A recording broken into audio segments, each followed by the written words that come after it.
Hi, welcome to Community Connections. I'm Kevin, Communications Specialist with the North Rock Public Library, and Community Connections is sponsored by the Lehman Library. I'm here with iconic, amazing, what other descriptive words can I use? I would say genius. I would say incredibly good looking for a 71-year-old man. I would say marvelously preserved. Mr. Greg O'Neill. It's fun to do this because, I've known you for such a long time, and we worked together for a long period of time. Kevin and I have known each other long enough that no matter what question you come up with, you can answer it. In fact, I could back out of the picture. Kevin could ask me a question and then know how I'm going to answer. That's how well we know each other. Yeah. I'm probably going to throw a couple of things at you here that you may not have heard before, or things that, from my experience working with you, that people may not realize. So one thing that I wanted to point out, is that I don't think people realized how hard you work now, but how hard you worked in the past.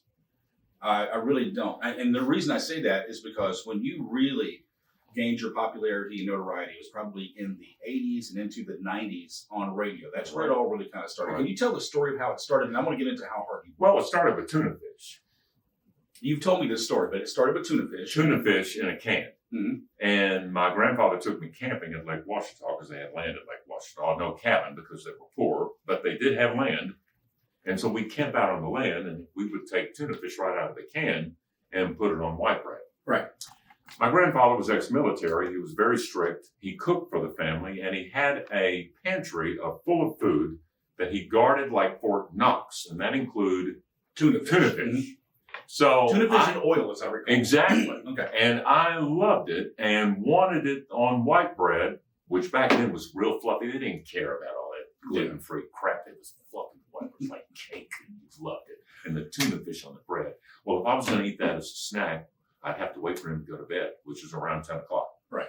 So he'd go to bed. I'd sneak into the pantry, get the tuna fish, open it up. Get the white bread. Kevin. I would go sit in the TV room because I also had complete control of the TV, turn it on real low. I didn't want to wake him. But if you're going to watch something and eat your tuna fish on white bread, you got to watch something. So I watched The Tonight Show and Johnny Carson. Right. And my parents had just divorced. And in the 60s, that was scandal. And Johnny Carson was cool.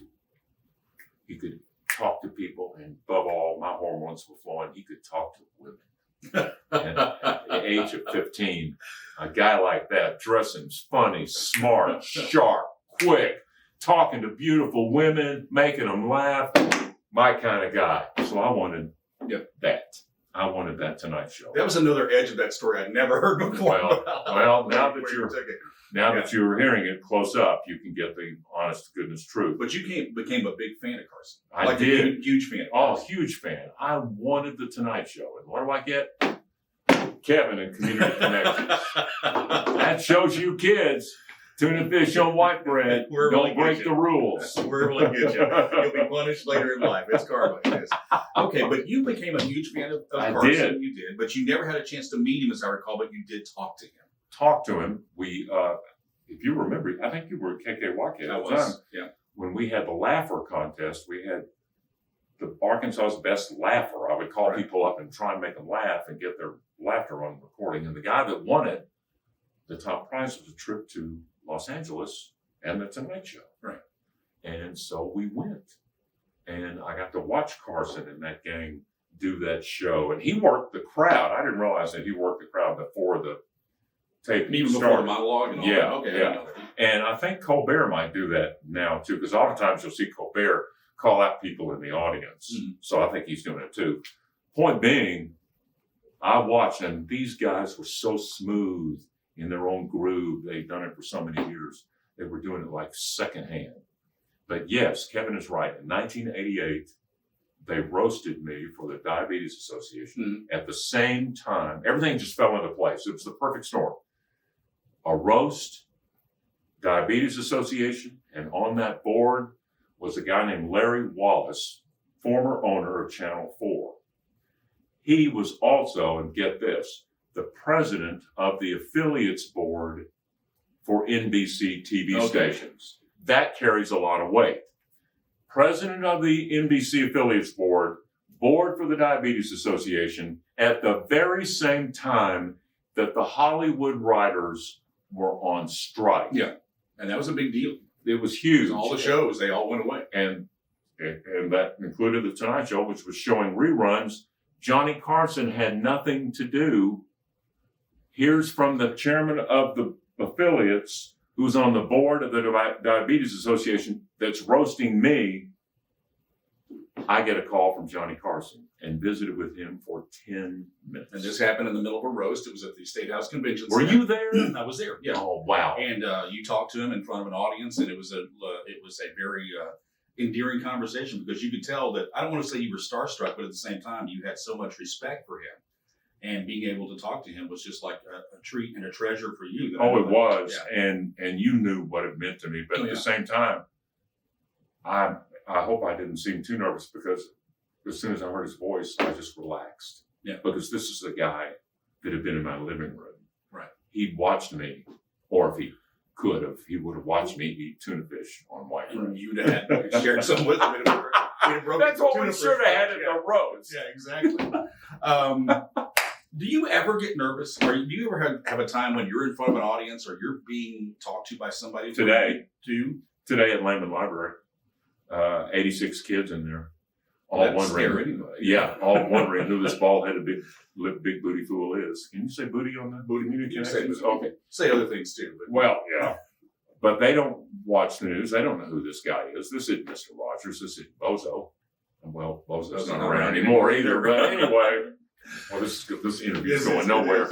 This is the last show you'll see on Community Connections, ladies and gentlemen. It's great to be on it. But Okay. anyway, I want to go back to something that I talked but about I didn't. before, I don't get nervous about you doing your show in the 80s and 90s, and it's continued on. We know where you are now. But I don't think, and I didn't appreciate this for a long time, I don't think people appreciate how hard you worked. They didn't see the things that went on behind the scenes. So this guy would come to work sometimes at 2:30, 2:45 in the morning, because he would record things in advance. And recording, we didn't have technology like we do now. So we didn't have a way to tape things or do things and just pull it off the internet. So you would have to like tape it in real time, then come download or take the tape and then record it into a medium that you could put on the air, on a reel. Right. And you'd have to break down your show. You do all that. You went on the air at 5:30. You had to connect with all your clients. And then after you got I'm off, getting worn out. I know, it was exhausting. I don't know how you slept. I don't either. At the same time, You can look at me and go, yeah, he hasn't slept at all. he was married, raising 2 young children, Mm-hmm. and working at night too. Not only things that you would get paid for, you would go do events and dances, but you were also a person that really has a big heart. You care about the community. So you would go do a lot of events just 9,000, over 9,000. Yeah. Over the years, and for any number of organizations. And we figured it out. I say we. My wife and I sat down, and I just kind of judged based on 3 to 4 events a week. And you and I both know, sometimes it could be as many as 8. Yeah. But based on 3 or 4 events a week from when I started in '69, it's over 9,000 events. And based on over 9,000 events, this will blow you away. This will absolutely blow you away. We estimated that we've raised, I've been a part of raising over $40 million. Awesome. I mean, that's going to make you for feel charities. That's just incredible. But now here's the beautiful thing about Little Rock in Central Arkansas. I'm not alone. The late Bob Robbins was also known for this. Tommy Smith was known for this. And Broadway Joe, once you get involved with the community, you're really involved. It's nothing to go out and do an event like today at Lehman Library. Is that something that you think that maybe media is missing now, or maybe radio is missing now, is the homegrown local talent that really cares about getting out and going? Because that's becoming something that's more and more, it's becoming more syndicated. Exactly. And that's it. People are not in the market that you're listening to. They're off in some Chicago or Nashville. No connection to help. Yeah, and they're not here. They make a name for themselves. They make a lot of money. They have a lot of listeners, but they don't go read children's books at the Lehman Library or Argenta. Yep. This is the end of our summer reading program today, Oceans of Possibilities. And so we just had a big party here at Lehman. And in real time, you'll be at Argenta. There's going to be like an ice cream social float party. And you're so good with you're good with everybody.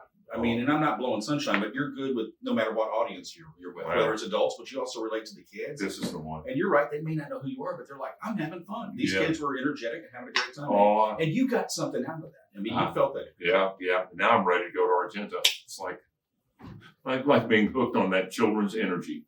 Let's go. Has anybody pointed out how hard you worked, and do you remember how hard you worked? No. No. Was it easy to do for you? Well, It I just guess seemed- so. It's all transactional. What's it going to take to make you smile right now? And when you get involved in that transaction, Right. you don't think about everything you did before or everything you've got to do after. You're right in that moment.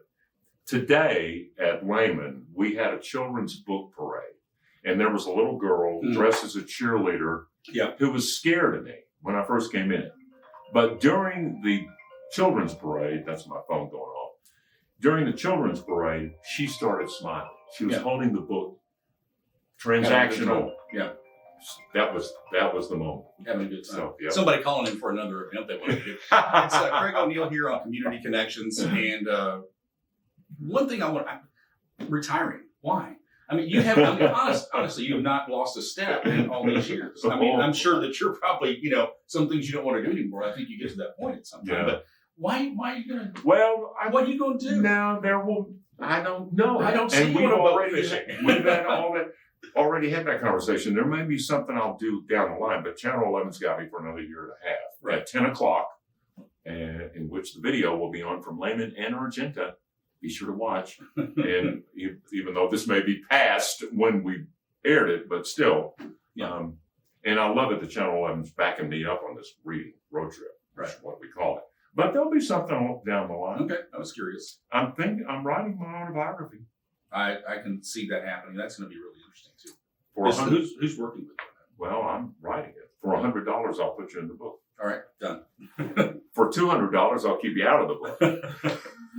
I don't have it right now. I'll catch you later on That that. means you're in the book. Exactly.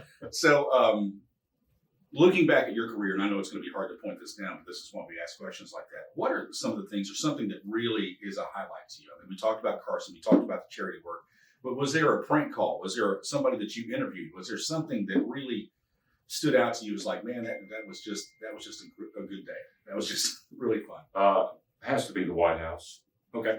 The night that Hillary Clinton had her birthday, Mhm. first year that Bill was there as president, and it was a surprise party, and everybody was in costume. I mean, everybody, cabinet, everybody. And I was the DJ and playing that music in the White House, in the East Room, in front of the cabinet, the President of the United States, all these people getting into the, that was surreal. I mean, it's impossible to surpass anything like that. Real quick, back then, there was a commercial, you may remember, the dancing raisins that would dance. Oh, yeah. I heard it through the grapevine. Yep. And when I was a DJ, I'd get people out on the dance floor, and we'd all become the dancing raisins. And I would lead people around the room, around the dance floor, dancing to Heard It Through the Grapevine. I did it at the White House. I led, it was me, it was Bill Clinton, it was Hillary, Al Gore, the cabinet, all dancing behind me to I Heard It Through the Grapevine. We go through the East Room in the hall of the White House, and at about the minute and a half mark, Heard It Through the Grapevine is about 3 minutes, 40 seconds long. Right. At about the minute and a half mark, I suddenly realized I'm the leader of the free world.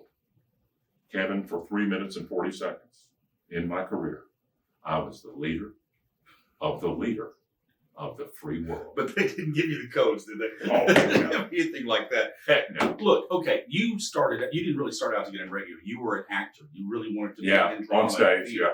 But does what you do, like, I mean, this is an easy conversation for me.